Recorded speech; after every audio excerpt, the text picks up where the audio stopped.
کرنی چاہیے، اس کے بارے میں سارا الرٹنس کرنے کے لیے کہہ دی ہے۔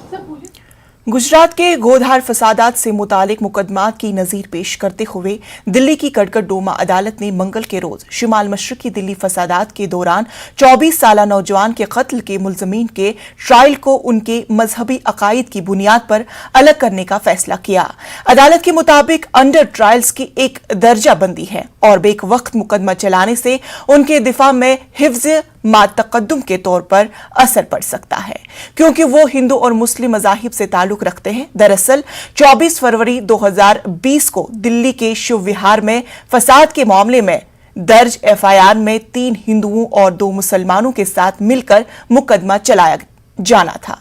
اور ان پر سلمان نامی شخص کے قتل کے علاوہ فسادات، آتشزنی اور قتل کا مقدمہ درج کیا گیا ہے۔ جب عدالت میں ایک عجیب صورتحال پیدا ہو گئی تھی کہ کیا مختلف مذاہب سے تعلق رکھنے والے افراد کے معاملے کی یہ یک وقت ہو سکتی ہے جن پر 2 الگ الگ سازشوں میں شامل ہونے اور غیر قانونی طریقے سے جمع ہونے کا الزام ہے۔ اس پر عدالت نے راستہ نکالا کہ ملزمان کا دفاع یقیناً حفظ ما تقدم کے طور پر متاثر ہوگا کیونکہ وہ مختلف مذاہب سے تعلق رکھتے ہیں۔ عدالت نے فرد جرم عائد کرنے کے بعد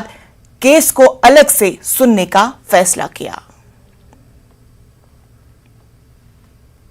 ڈاکٹر کفیل خان کو الہ آباد ہائی کورٹ سے ایک